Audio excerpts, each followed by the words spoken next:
안녕하세요. 저희는 스마트 카드 데이터를 활용하여 교통 허브로의 라스트 마일 비용의 추정을 주제로 발표를 하게 된 정경진, 홍순호, 남재호조입니다. 저희는 먼저 연구를 하게 된 목적에 대해서 말씀을 드리고 저희 조가 사용한 데이터와 방법론, 그리고 저희 연구 결과와 한계점, 추후 과제에 대해서 순서대로 말씀드리도록 하겠습니다. 먼저 연구를 하게 된 목적에 대해 먼저 말씀드리겠습니다.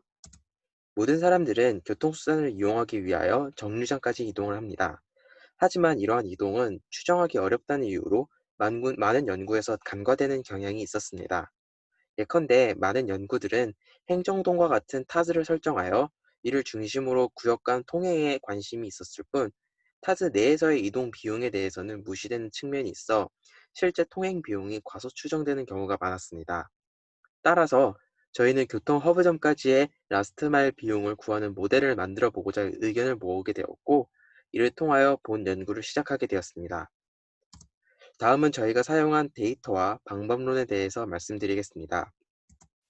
저희는 2017년 5월 16일 화요일에 총 2,100만 개 이상의 스마트 카드 데이터를 교수님의 연구실을 통해 전달을 받아 라스트 마일을 분석해 보았습니다.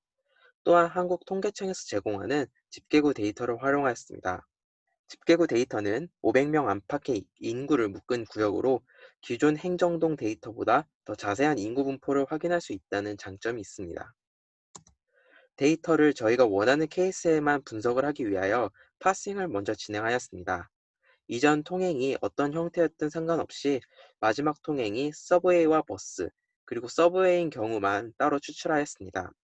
마지막 통행이 서브웨이라면 라스트 마일 수단으로 도보를 선택하였다고 가정을 합니다. 지하철은 서울 시내를 통과하는 모든 지하철을 대상으로 하였고, 버스의 경우 광역버스, 공항버스, 경기버스 등을 제외하였습니다. 퍼스트 마일도 비슷한 방법으로 팔싱을 진행하였습니다.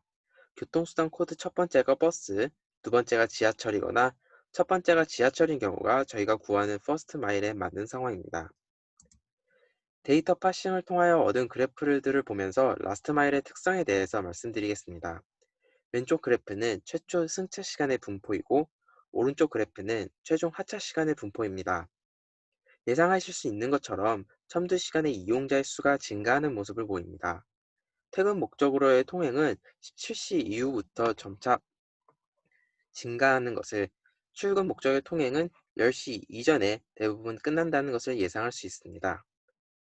다음은 서브웨이와 버스로 이동한 경우 버스로 얼마만큼의 거리를 이동하였는지 보여주는 그래프입니다. 95% 정도가 4km 이내, 그리고 20분 이하의 통항으로 이동하였다는 것을 알 수 있습니다. 따라서 저희는 지하철 하차 후 버스로 환승하여 이동 시 버스 이동이 20분 이내이고 이동거리가 4km 이하인 경우를 최종 이동 구간으로 정의하게 되었고, 퍼스트 마일의 경우 오전 10시 이전의 통행을, 라스트 마일의 경우 오후 5시 이후의 통행으로 정의하게 되었습니다. 저희는 라스트 마일을 구할 때 사람들의 최종 통행이 버스 또는 도보로만 구성되어 있다고 가정을 합니다. 그런데 문제는 지하철역에 내린 수요가 전부 퇴근 목적의 통행을 의미하지는 않는다는 것입니다. 주택가의 버스 정류장에서 하차한 승객은 집에 간다고 예상할 수 있으나, 지하철역 주위에는 상업지구도 많고 도보가 아닌 다른 수단을 이용할 수도 있습니다. 따라서 이러한 과대 추정을 보정하기 위하여 저희는 수업 시간에 배운 수단 분담 모형을 활용하고자 하였습니다. 도보를 비용이 없고 매우 느린 형태의 승용차라고 생각을 하면 공공기관에서 제공하는 모형을 통하여 수단 분담률을 계산할 수 있습니다. 아래쪽의 사진을 보시면 수도권에서 각 수단의 통행 시간이 어떻게 계산되어 있는지 나와 있는데, 이를 통하여 버스와 도보의 통행 시간을 추정해 보고자 합니다. 먼저 버스의 통행 시간은 환승 시간, 차내 시간, 최종 도보 시간으로 구성됩니다. 도보는 승용차와 같다고 가정을 하였기 때문에 최종 목적지까지의 도보 시간만 구하면 됩니다. 환승 시간과 차내 시간의 합은 하차 태그 시간의 차로 구할 수 있습니다. 또한 최종 도보 시간을 추정할 때에는 뒤에서 설명할 라우팅 API를 사용하였는데, 교통카드 사용자 구분 필드를 활용하여 초등학생이나 경로가 많은 경우 도보 속도가 느려지도록 보정해 주었습니다. 수단 분담을 효용 함수의 비로 추정하려는 경우 경로가 모두 같은 존에서 출발하여 같은 존으로 도착하였는지가 중요합니다. 따라서 저희는 버스로 이동한 경로를 도보 속도로 이동하였다고 가정했을 때의 시간을 구하여 사람들이 어떠한 경로를 이동할 때 버스를 선택할지 아니면 도보를 선택할지 동일한 상황 속에서 구하도록 하였습니다. 어떠한 경로의 거리가 매우 짧아서 환승 대기 시간, 최종 도보 접근 시간이 큰 경우 굳이 버스를 택하지 않을 것입니다. 반대로 경로가 매우 길면 도보로 이동했을 때의 시간이 크게 나와 버스를 택할 확률이 높을 것입니다. 효용함수와 같은 경우 국토교통부의 교통시설 투자 평가 지침을 이용하여 구하였습니다. 앞에서 설명하였듯이 지하철에서 내려 도보로 이동한 이용자 수는 버스로 이동한 이용자 수의 효용함수의 비를 곱하여 추정을 합니다. 스마트 카드 데이터를 이용하여 구해보았을 때는 효용함수의 비는 약 2의 값을 가졌습니다. 다음은 라스트마일의 목적지 지점을 구한 방법입니다. 저희는 라스트마일의 목적지를 추정하기 위하여 통계청에서 제공하는 인구 센서스의 최소 단위인 집계구 데이터를 활용하기로 하였습니다. 약 500명가량의 크기인 이 집계구 영역의 센트로이드를 추출하고 이 점에 인구 데이터를 가중치로 두어 라스트마일 비용을 추정하였습니다. 이 그림의 경우 관악구의 집계구 데이터입니다. 하지만 이 영역에서 그대로 센트로이드를 추출하는 경우 관악구 남쪽 영역과 같이 산지가 포함된 넓은 영역은 주거지가 아닌 산지 한가운데에 점이 찍히는 경우가 있어 라스트 마일의 비용이 왜곡될 우려가 있어 전처리 작업이 필요하였습니다. 따라서 도로망 데이터를 활용하여 도로망의 100m 완충 영역을 설정하고 이를 기준으로 관악구 집계 데이터와 겹치지 않는 영역은 지원했습니다. 이제 이 영역을 GIS 프로그램을 활용하여 영역 내부의 중심점을 추출하도록 하였고 이 점을 향후 데이터 분석에 활용하게 되었습니다. 활용한 프로그램은 아크맵입니다. 지하철역과 버스 정류장의 세력권 범위에 대해서는 기존의 연구들을 참고하였습니다. 우선 지하철역의 경우 크기나 잠재력을 토대로 국내의 경우 500m를 역세권의 기준으로 삼는 경우가 많아 이를 참조하였고 버스 정류장의 경우 국내외에서 3, 400m를 세력권으로 잡는 경우가 많아 300m를 세력권으로 잡게 되었습니다. 즉, 지하철역은 역 주변 반경으로 500m를 도보 역세권으로 버스 정류장의 경우 300m를 도보 영향권으로 설정하여 분석하였습니다. 저희가 스마트카드 데이터를 통하여 지하철과 버스의 승하차 기록은 분석할 수 있었지만 도보의 경우 데이터가 존재하지 않기 때문에 목적지까지의 도보 경로를 추정해야 되는 문제가 있습니다. 따라서 이러한 문제를 해결하기 위하여 그래스호퍼 API를 사용하였습니다. 그래프호퍼는 독일 미넨 소재의 그래프호퍼사가 개발한 것으로 지도상의 두 지점의 경로 탐색과 경로 상세 정보를 제공합니다. 오픈소스로는 오픈스트리트맵과 JSpirit 그래프호퍼 라우팅 엔진을 활용하였습니다. 프로그레스 발표 때에는 관악구만을 대상으로 이를 수행하였고 이후 서울시 전체를 대상으로 수행하였습니다. 357개의 지하철역과 46,869개의 버스 정류장에서 968개의 목적지까지 총 60만 6,121개의 도보 경로를 계산하였습니다. 컴퓨터를 이용한 계산이라면 금방 수행할 수 있었겠지만 서드파티 API를 사용하는 것이다 보니 여러 제약이 있었습니다. 그래프하퍼는 계정을 등록하면 하루에 15,000개의 API 크레딧을 사용할 수 있는 2주간의 트라이얼을 제공하였습니다. 레이트 리밋은 1분에 최대 500개의 API 요청만 처리하고 응답 시간은 약 2초 이내, 응답 에러율은 경험상 10% 이상이었습니다. 게다가 저희가 많은 API를 계속해서 요청할 경우 디도스 공격으로 간주를 하는지 IP를 차단해버리는 문제도 있었습니다. 그래서 저희는 저희 3명이 여러 개의 구글 계정을 활용하여 21개의 더미 어카운트를 만들어서 무료 API 크레딧을 최대한 활용하였습니다. 그리고 AWS 클라우드 환경에 VPN 서버를 구축하여 IP를 바꾸어가며 사용하였습니다. 에러율이 높았기 때문에 발생한 에러를 기록해 두었다가 다시 시도하는 로직으로 프로그램을 구현하였습니다. 60만 개의 API를 시간 내에 처리하기 위해 병렬 처리를 지원하도록 프로그램을 수정하였습니다. API 레이트 리밋과 메모리 사용량이 자주 초과되어서 이를 모니터링하여 딜레이를 주는 시스템을 만들었고 로그를 구조하여 기록하였습니다. 여러 번의 시도 끝에 필요한 데이터를 모두 얻어낼 수 있었습니다.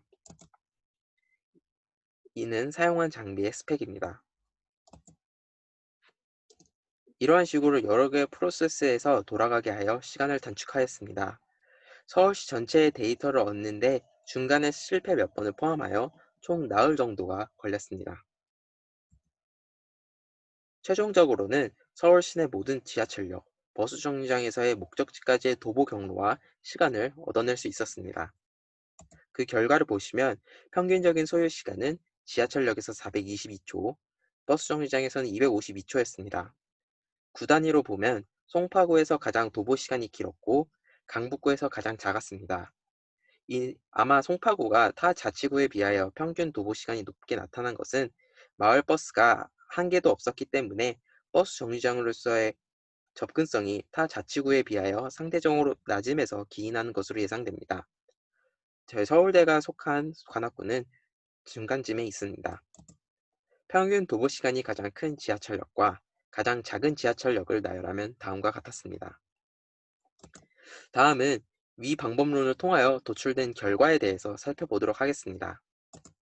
라스트 마일에 대한 평균 소요 시간이 가장 큰 지하철역들을 나열하면 다음과 같습니다. 화랑대역, 도봉산역, 구로 디지털 단지역, 광운대역 등이 목적지까지 도달 시간이 평균 20분이 넘는 것으로 나타났습니다. 라스트 마일이 큰 지하철역 중에 상업지구에 속한 지하철역들이 많이 보이는데, 이는 저희가 인구 데이터를 토대로 분석을 하다 보니 이러한 지역들이 지하철역에서 주거 지역들이 먼 지역인 경향들이 많아서 그렇게 나타난 것으로 보입니다. 지도상으로 표시하면 다음과 같습니다. 이 표는 라스트 마일에 대한 평균 시간에 총 이용객 수를 곱한 라스트 마일의 총 합입니다. 신림역, 구로 디지털 단지역, 수유역, 쌍문역, 신도림역과 같이 승객 수가 많은 지역들에서 높게 나타남을 확인할 수 있습니다. 지도상으로 표시하면 다음과 같습니다. 다음은 퍼스트 마일에 대한 평균 소요 시간이 가장 큰 역들을 나열한 것인데, 라스트 마일과 순위의 변동만 약간 있을 뿐 대체적으로 비슷하게 나옴을 확인할 수 있습니다. 지도상으로 표시하면 다음과 같고, 주로 노원구와 구로구에서 특히 큰 것을 알 수 있습니다. 마찬가지로 총 퍼스트 마일 시간의 합을 구하면 다음과 같고, 지도상으로 표시하면 강북구와 도봉구 일대, 그리고 관악구와 구로구 일대가 높게 나타남을 알 수 있습니다. 퍼스트 마일에 대해서 지도를 확대해 보시면 구로구에서는 천왕역과 남구로역 두 개의 역을 제외한 모든 역들이 평균 10분 이상 소요되는 것으로 나타나고, 도봉구와 노원구 역시 10분 이상 소요되는 역들이 많이 나타남을 확인할 수 있습니다.